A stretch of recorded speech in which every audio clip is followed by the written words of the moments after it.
Welcome to episode 3 of my mini business startup series, the Creative SheCEO, How to Launch a Creative Business.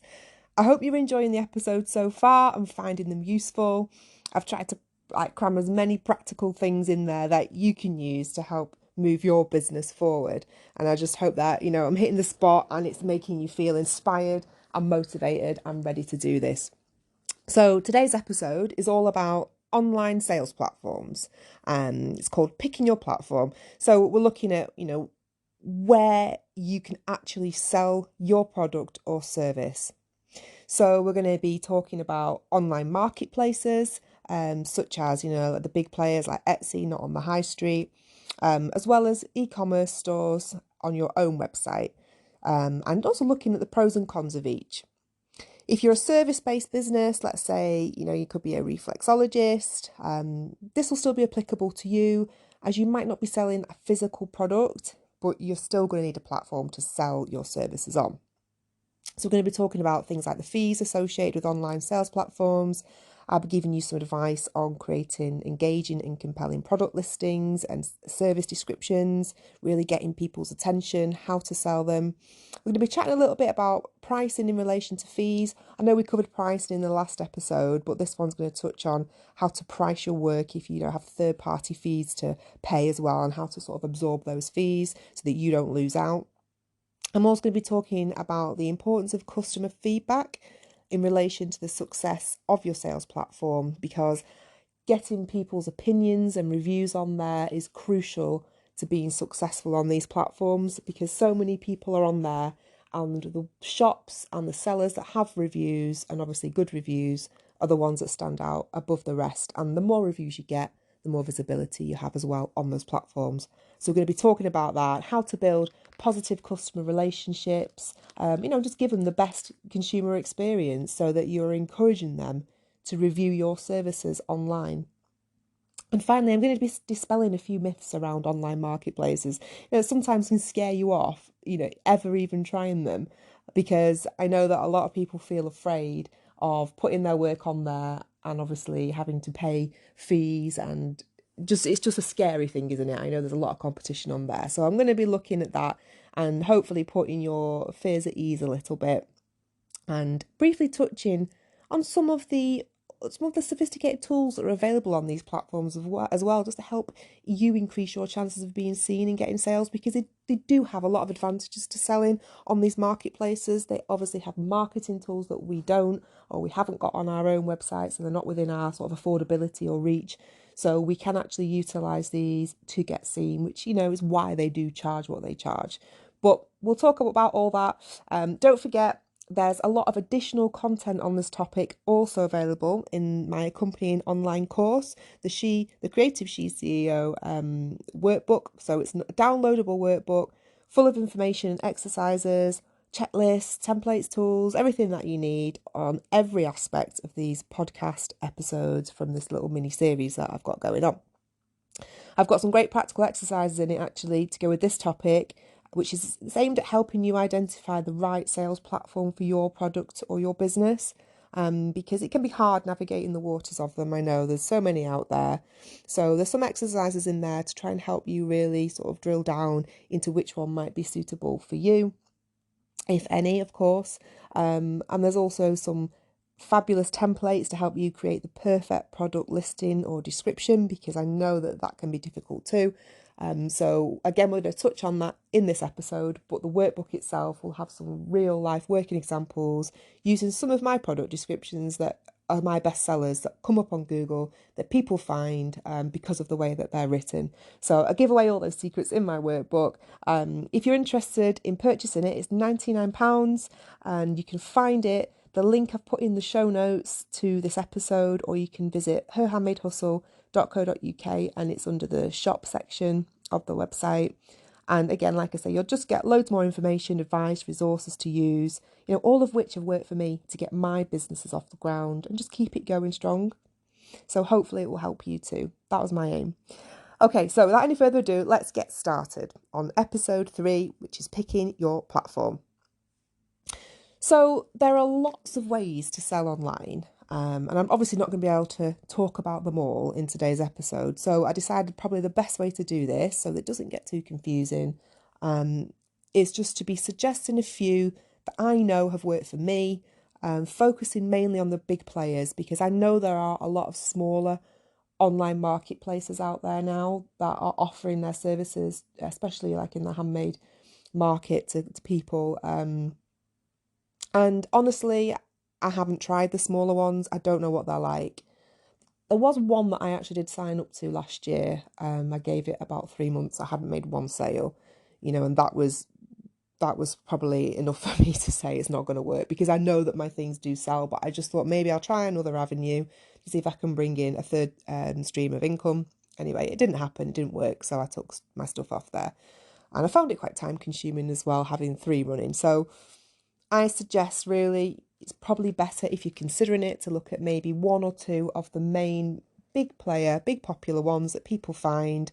I know for me that's Etsy and not on the high street. It's not for everybody, but they're the ones that have worked for me. So we're going to be looking at those. And also we're going to be looking at having your own sales platform, like your own website to sell from.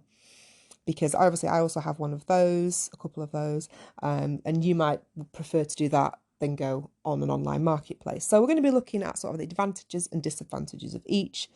I'll cover the basics to consider when trying to find the best platform for your product or service. And then you can use this information and you can apply it to any that you're looking at, to try and figure out which one is right for you.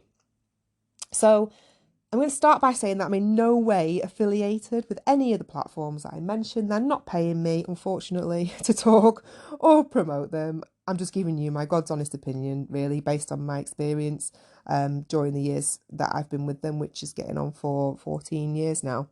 So I wanted to begin with something that I hear a lot with the small business owners when I talk to them in regards to selling on platforms like Etsy. And, I'll have a conversation with somebody and I'll just say, oh, okay, where have you got your stuff? Where are you selling it? And they'll say, oh, well, I'm on Facebook, I'm on Instagram. And I say, oh, are you on Etsy at all? Or, any of the others. And the reply I generally get is, oh, God, no, I don't do Etsy or wherever. The fees are just too high and it's just not worth it for me. And then they just shut me down on the conversation and that's the end of that. So I always reply to them, with an honest response. And I'll just say, okay, I do understand your concerns. And yes, you're right. They do have fees and they're obviously a lot higher than we would like. But would you prefer to get 10% of something? Actually, you're left with way more than 10%. But that's my example. Or 100% of nothing. Because the truth is, these platforms, they do get your work out there and they do get it seen if you do it right. So we've got more to come on this later on. But those fees that they charge, and they're all varying depending on which one that you go on, but they're not that different to each other. But those fees that they charge, they are your marketing costs. And that's how you have to see them. So what you are paying for that platform to market your work, to get it found on Google. When someone types in what they're looking for and it matches your product description.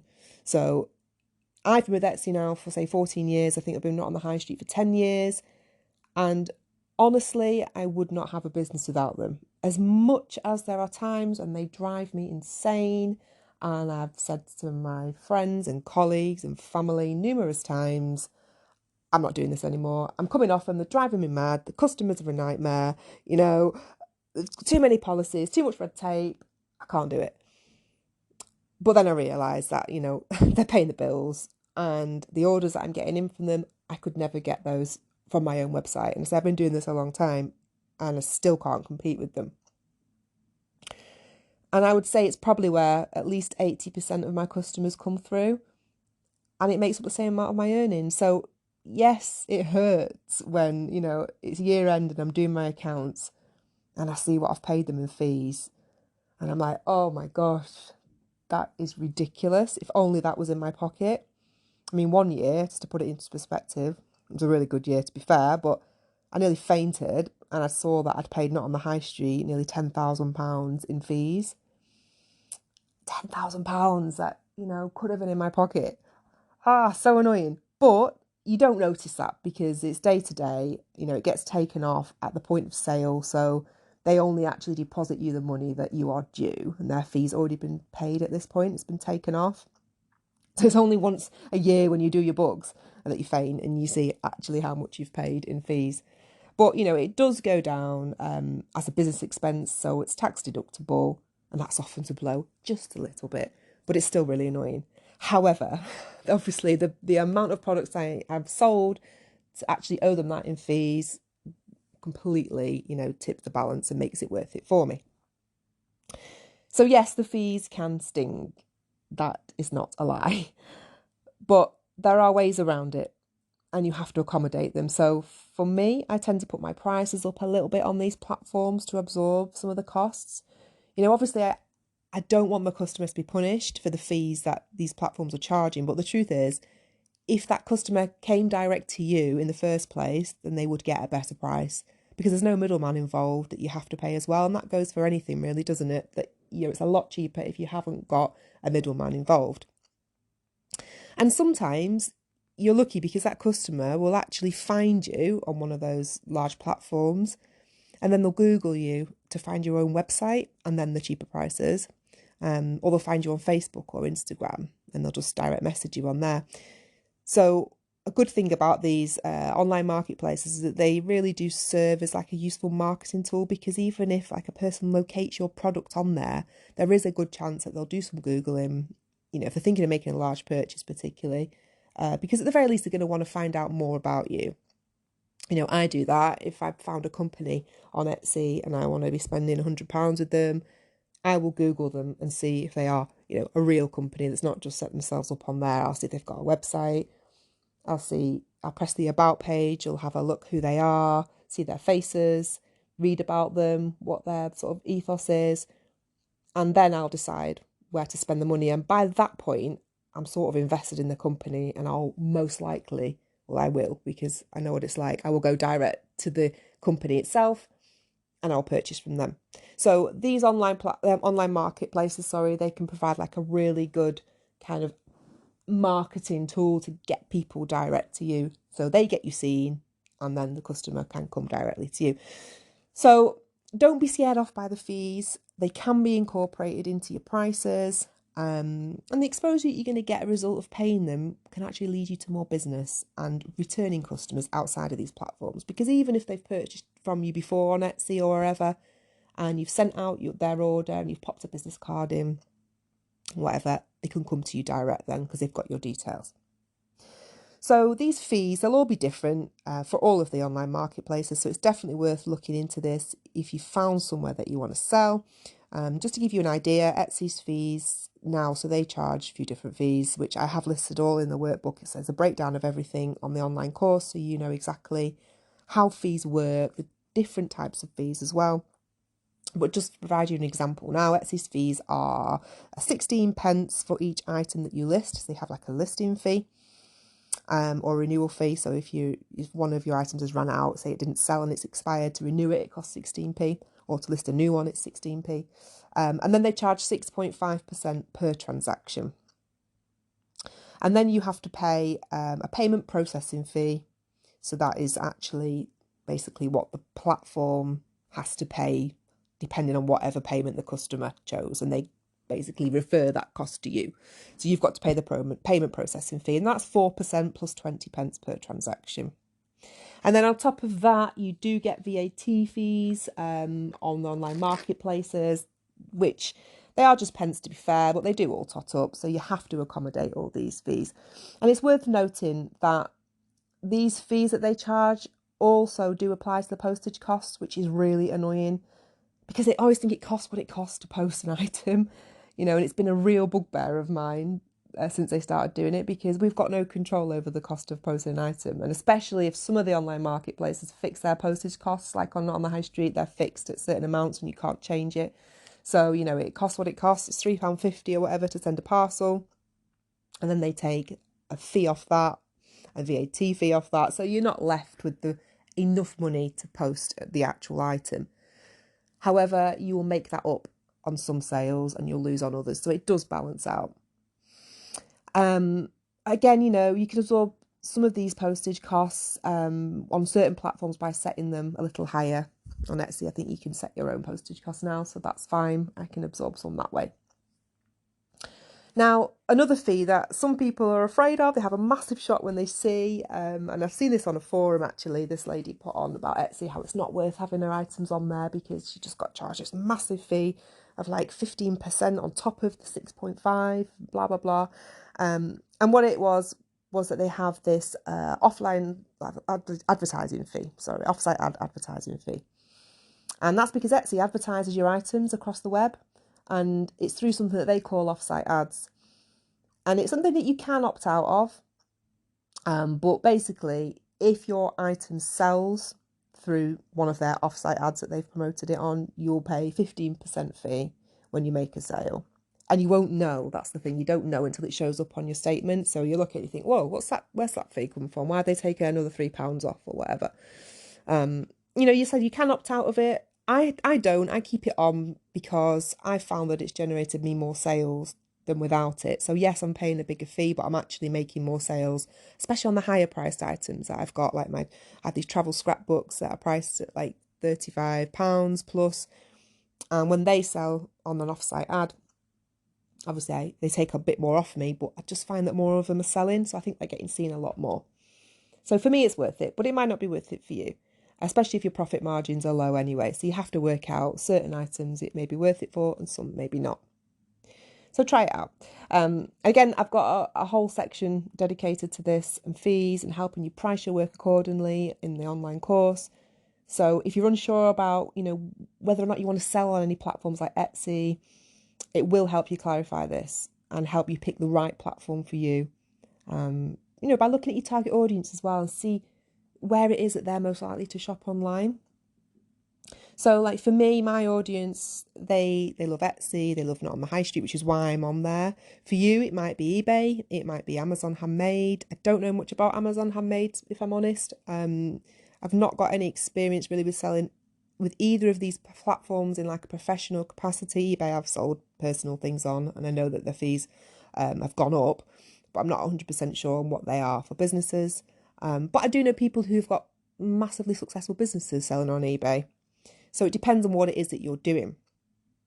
However, I think most people who are probably listening to this and are launching a creative business, selling products, that you've created with your own hands, as opposed to like product supplies, which I think you get a lot of on eBay, don't you? I think they would agree that you need to be in front of people who value handmade and who are educated about it, and they're willing to pay higher prices for their worth. Because generally places like Etsy, not on the high street, they do cater for this kind of audience. People go seeking for something unique and handmade, and they're prepared to pay the price tag for it. I know that if it's somebody's birthday coming up in our family and I want something special, I'll head there first and I'll have a look what sort of personalised items I can get. And I know it's going to cost me more than it would do if I, nipped to the shop or wherever, or just went on Amazon. So I know that it's going to cost more, but that's not a bad thing because the audience that are on there are prepared to pay. So you need to do your research on the platforms that you're interested in and see if first and foremost they fit where your target audience will be hanging out. And if you're not sure where your target audience will be hanging out, you can go back a little bit and listen to episode 1 of this mini series on the podcast, and it's called Finding Your Tribe, and that will help you or talk through different ways of how to identify who your target audience is and where to find them. So you can always rewind back and have a listen to that just to refresh on it. And then really you need to start comparing the fees and all the associated costs of having a storefront on them. I know that not on the high street, they have an application process, which a lot of people struggle with because they can't get on it. And it's because really, obviously, they've got a screening process. They want to make sure that the products on there are high quality. They're going to represent their brand and what they're trying to achieve. But also they're going to monitor kind of how many of sort of what one industry or one product is on there. They don't want too many candles on there. They don't want, too many stationers on there. So they monitor it like that as well. But I think at the moment, they didn't have it when I joined. But I think they have a one-off joining fee of, I think it's £199 plus VAT. They don't charge for listing the products like Etsy, so that listing fee is gone. You can list as many times as you like and as much as you like, but their commission is quite high. It's very high, actually. It's 25% plus VAT on all sales, which is hefty, and it stings. But if you get popular on there, you won't care. So at Christmas time, just gone, I was averaging around 20 to 25 sales per day on there compared to my website, where I might have got maybe 20 sales at best over the course of maybe 2 to 3 months. So when you look at it this way, it was so worth it. You know, I was waking up, I was opening up my Not on the High Street sort of back end where I go in and do all my orders, and it was like, oh, 20 new orders received today. And it was like, fabulous, this is amazing. I know, and that's for Christmas time, it's busy. But generally, all year round, you know, when I'm open, I'm closed at the moment, but when I'm open, I normally get, I don't know, it could be anywhere between 2 and 5 orders a day on there. I normally get at least one a day on Not on the High Street. On a good day, like I say, it could be 5 or 10. So it is worth it. However, I do have my gripes with online marketplaces, and we're not always friends. You could just ask my husband last year. I was ranting about one of them for a long, long time. Drove him insane. And, you know, in an ideal world, I would like to be able to fly solo and just have my own website, probably like all of us, because we want to get all of the money from everything that we make, you know?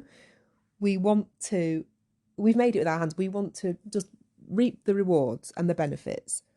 Because it's hard work, what we're making, it's not easy. And we don't want to give away a portion of our hard-earned cash to a stranger, to a corporate company. But I think we have to change our mindset on that and realise that, you know, it's all about they're doing the marketing for us, like I said earlier. So try not to get too down about it if you are considering it, and think of it as a marketing cost. So I know that having my website on its own, just on its own, would not work for me. It hasn't worked for me, which is why I joined some online platforms. And, you know, I just feel like it's something that you've got to really seriously consider, because you can put yourself off it. But if you want to get your stuff out there, you really need to think seriously about how to reach the masses, and they do have a way in to do that. So like I said, you know, I do have my gripes with them. I will tell you about one right now. When you have a store on an online marketplace, it's a bit like being an employee, really. You know, you don't get to make the rules, and you are at the mercy of someone else's decisions. And when you become self-employed, that can be quite hard to adjust to, because you've obviously got used to operating on your own and doing it your own way. And it can be really frustrating when there's a lot of red tape around your business, when this is not what you signed up for, to be self-employed. You know, you don't make the rules, like I say, and they can actually make or break you. Now, honestly, they've done both to me. They have obviously made me, because without them, I wouldn't have had my business or reached even maybe a tiny proportion of the people that I have through them. They've paid my mortgage. You know, they've put food on the table. They've allowed us to have days out and holidays. But they've also broke me many times, you know, and quite literally too. Like Etsy last year cut off my funds after it was the Royal Mail fiasco. So remember when Royal Mail last year went on strike, the year before now even? Oh my God, the delays in the mail were just caused havoc for small businesses. And if you were operating at this time, you will know how difficult it was for us. And basically what happened to me was I was sending orders out, plenty of time for Christmas, October we're talking, beginning of November. And I was getting customers filing multiple claims against my shop on Etsy because their orders hadn't arrived, and Etsy was having to refund them, basically. It was possibly the most stressful time of my business, and Etsy just cut my funds off because they thought it was something on my end, even though they were fully aware of what was going on in the world with these delays and these strikes. And every seller within the UK was experiencing it. But they basically put a hold on my funds because they had all these orders to refund, and I must have looked dodgy. I don't know. But anyway, they cut it off.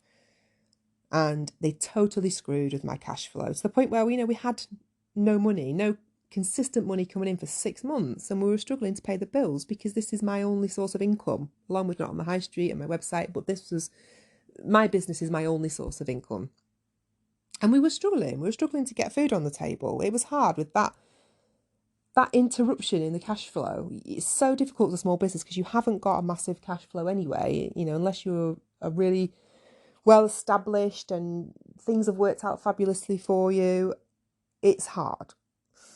So that really shook my confidence. And last year I was ready to throw in the towel with Etsy and just say, no, I can't do this anymore. I don't want to be giving them control over my business and my finances. And I nearly came off it. But then I had a little break and we made friends again. I think they gave me a star seller badge for something. I forgave them. And yeah, I'm still on there at the moment. So that literally broke me. And then, there are the customers that you get on these platforms because they do tend to attract a certain type of consumer. Not stereotyping, but they're usually ones who just want everything yesterday and they're really quick to complain, because you're hidden behind this bigger face of the platform of this corporate company. And they often forget that there's a person behind the small business that they're buying from and you're not the actual corporate organisation that they're purchasing from. So sometimes they can be really sharp-tongued, a little demanding, or a lot demanding. So, I've had one before. The way they talk to you, they don't even address you as a name. Sometimes the consumers will be like, oh, hi, Joanne, just to let you know this hasn't arrived. It'll be more like, dear sir or madam, where is my order? This is disgusting. I've been waiting over a week for this. I will never order from your website again. Well, obviously, it's not my website. It's Etsy's or not on the high streets. So they see you as the face of that company. So that's the downside to obviously having an online store on them. And selling on these big players, then it's not for the faint-hearted. It's really not. And you do have to be prepared for the good, the bad and the ugly because you'll get a bit of all of them. And you have to kind of smile through it. You have to do a bit of people pleasing, cut through a bit of the corporate crap. You just have to do it. But don't let it put you off because I think the benefits far outweigh the costs, literally too, and it's most definitely worth considering signing up just to try one out if you haven't already. So what if you're already on an online marketplace but it's doing nothing, or it just feels like a total waste of time? So you might be just kind of treading water with it. You might be getting one sale a month. You might be feeling like, oh God, this is not going to be a viable business. I can't get found. I can't get seen. So maybe it's just not right for your product. Or maybe you just need to implement a few new strategies to get it working for you. So a little bit of a makeover. And the truth is, on these marketplaces, competition is high. There are a lot of people on there now. But there are also things that you can do to stand out and give your product the best possible chance of being found. So let's talk about these things now. They're all mainly related to how you list your item. And there are a few things that you can definitely do and you need to do in order to get it seen. And the first and possibly the most important is to make sure you've got some amazing photos because that is what people are using as their decision to buy your product.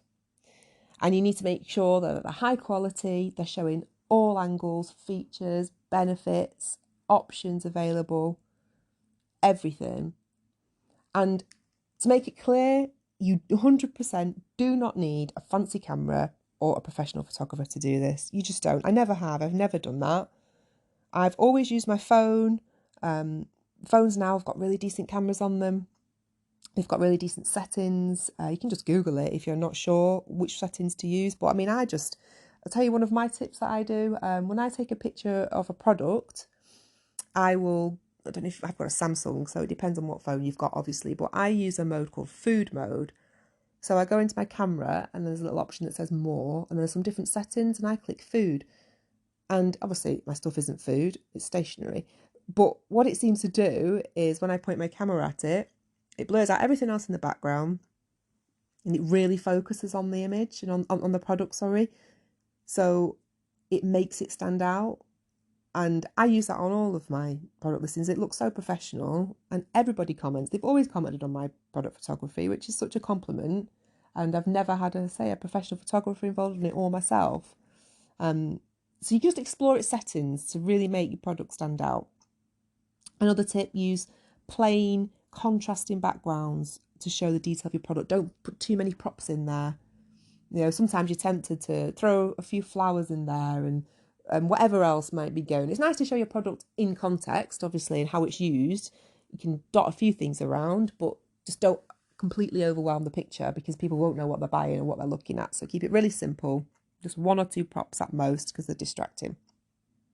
And I would say to crop images to a square so that they're suitable for use across most of the social media platforms, and they all look consistent as well. So if you've got a website, I think Etsy and On the High Street have their own image resolutions anyway. So when you upload them, it will automatically make your picture that size. But if it's on your own platform, your own website, try and keep all your images the same size. So I just select on my phone, crop to a square, or do it on my computer, and then I know that they're all going to be the same size and they're going to look really neat and tidy and consistent on the grid when people are searching them or they're coming up on my shop. And then label your images. So this is a really important one, what a lot of people don't know. So when you take a picture on your phone, say, you'll notice that the name of the image, it will say something like the date, .jpg. So what you need to do is go into that image, so into details, and there'll be one that says rename image, an option that says rename image. Go into that and rename it your product title, whatever that product is. So it could be rustic wedding invitation photo 1, something like that. Rename it so it includes the words of your product. And do that before you upload them to whatever platform that you're putting it on, whether it be a website or to the online marketplace listing. And what this does, it helps Google use this information to identify what's in the image.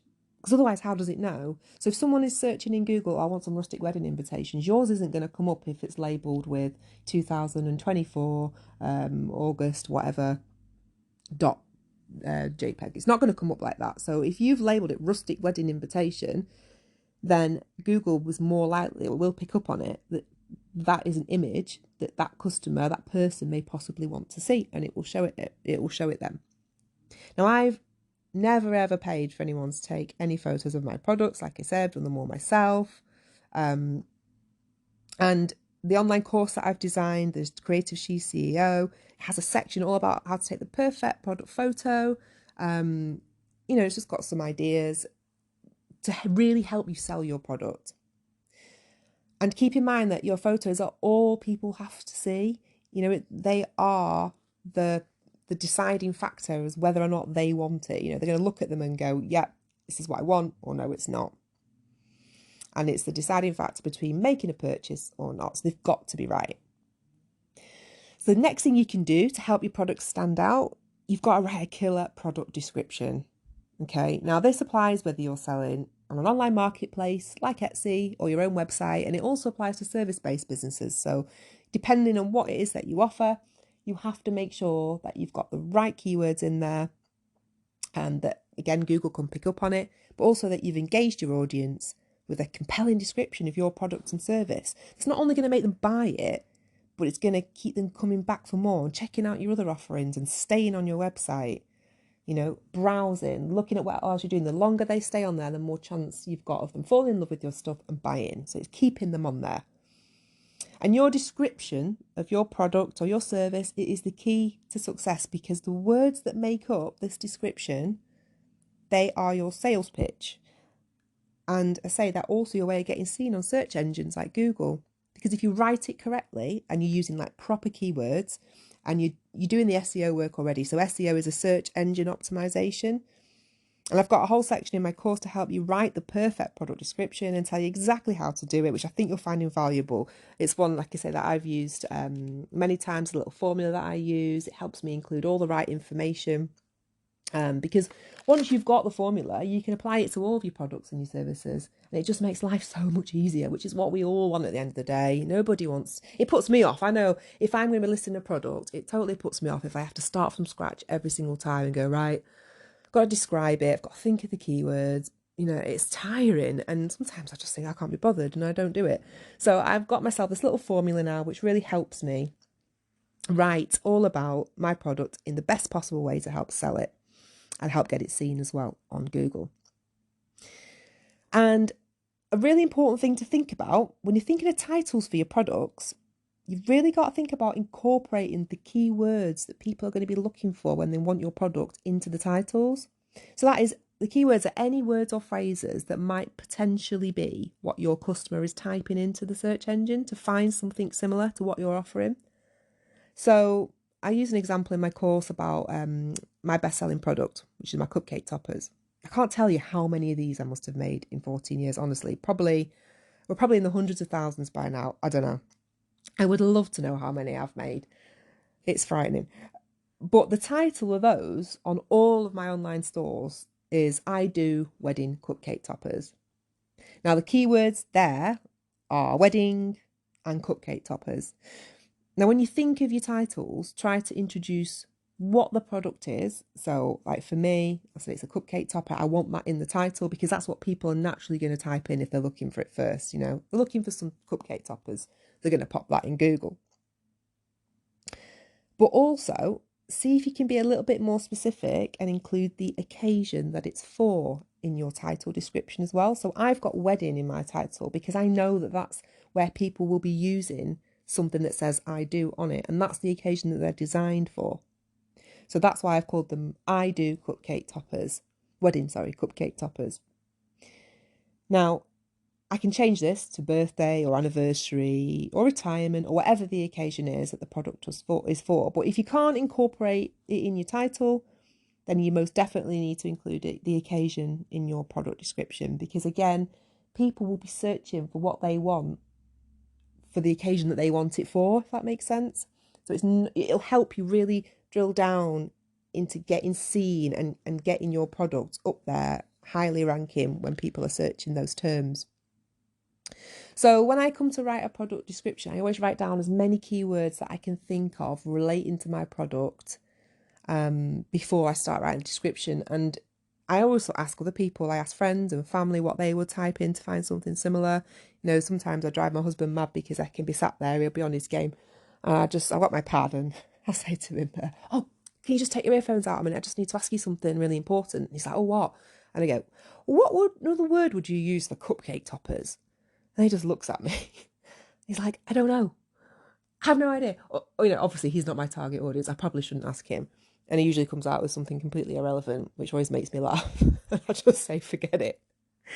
Anyway, but other terms people might search: food flags. They might search, I don't know, cake flags. Could be anything. So it's really good to ask other people what they would type in to find something similar, because you'll be surprised what they would come up with. Because you think, I didn't think of that. Yeah, brilliant. And then write it down and include it either in your product description or in the product title. And on some platforms, well, most now, you can actually add tags that the customer doesn't see, but you can tag in those words. So if they search those, yours will come up as well. Try not to be too general either with your keywords to avoid them getting lost amongst all the competition for them. So you can be specific, but not too specific. It sounds contradictory, I know, but I'll give you an example. Wedding cupcake toppers is better than cupcake toppers. Personalised travel scrapbook is better than personalised scrapbook, because I'm using keywords that suggest who and what the product is for. So they've got a better chance of being discovered. Now, when you write your descriptions, whatever platform they're going on, you've got to let them tell a story. So people love to imagine how they would use a product because it helps them envisage what it would be like in their life. Now, you've got to remember, online, people can't hold your product. They can't touch it. They can't feel it and fall in love with it like they do at a craft fair or in a shop. So you have to sell it to them with your words.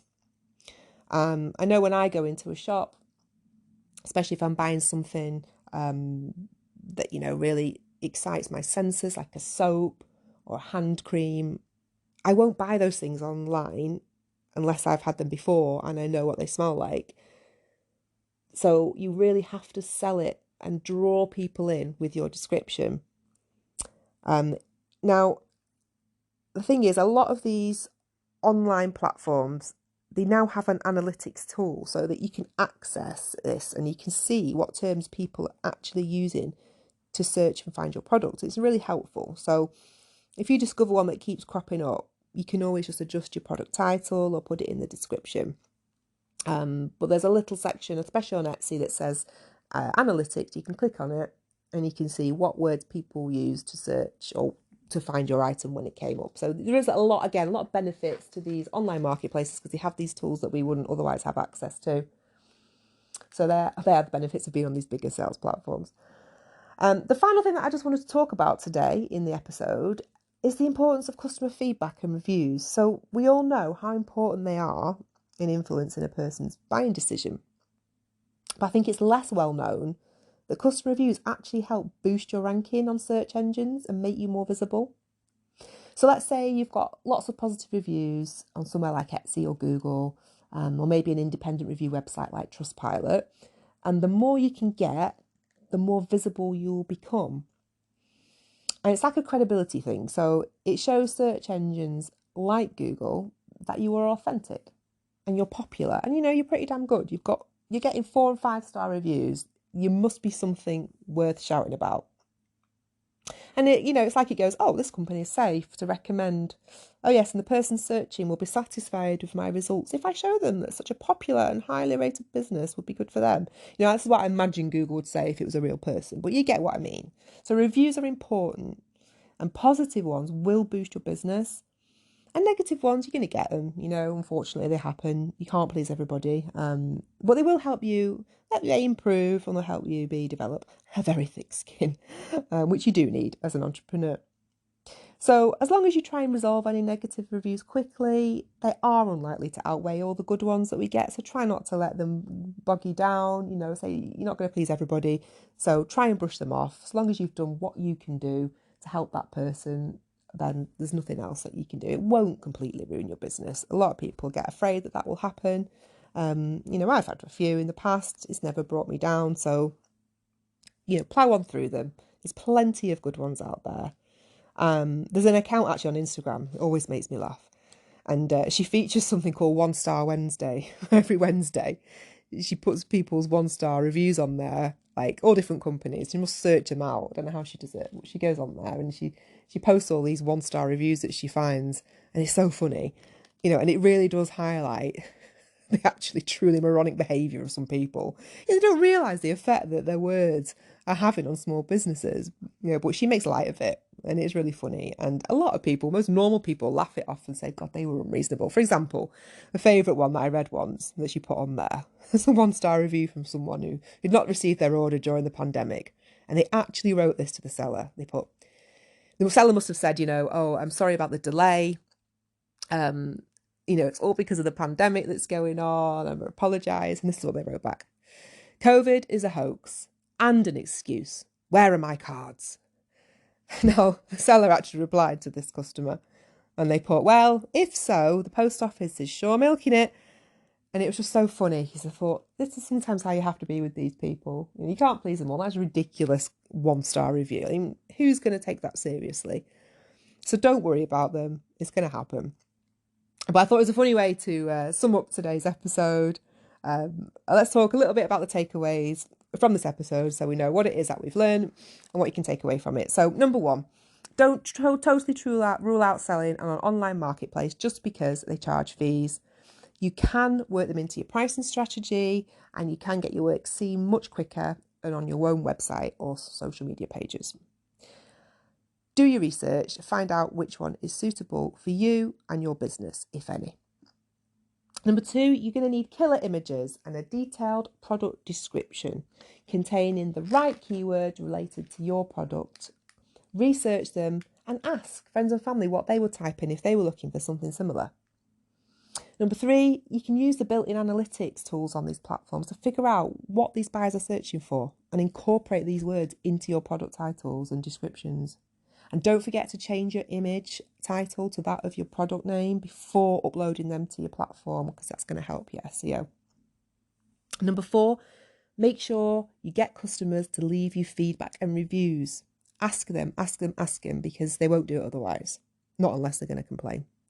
They won't do it. So This will help you boost your rankings on search engines, and it'll increase your visibility, so you've got more chance of being discovered.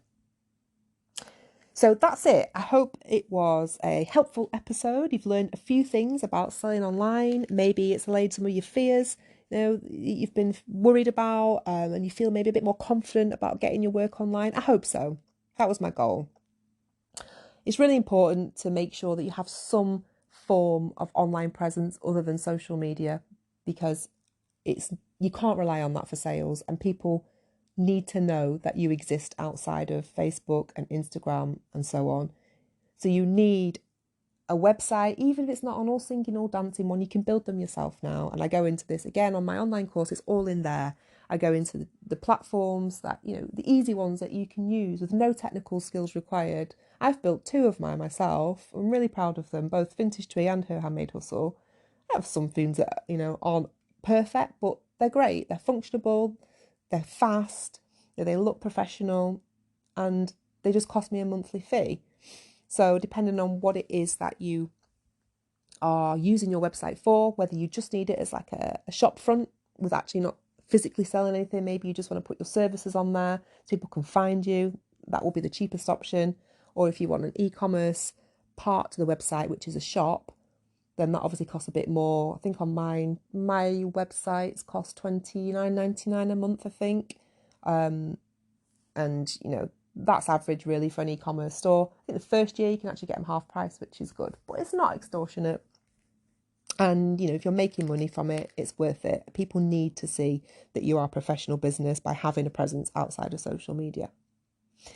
So as mentioned, if you want any further support at all, I've got a fabulous online course, accompanies this podcast series. It's got loads of information about everything we've talked about today, as well as previous weeks, with tasks to complete to help you get clearer, quicker.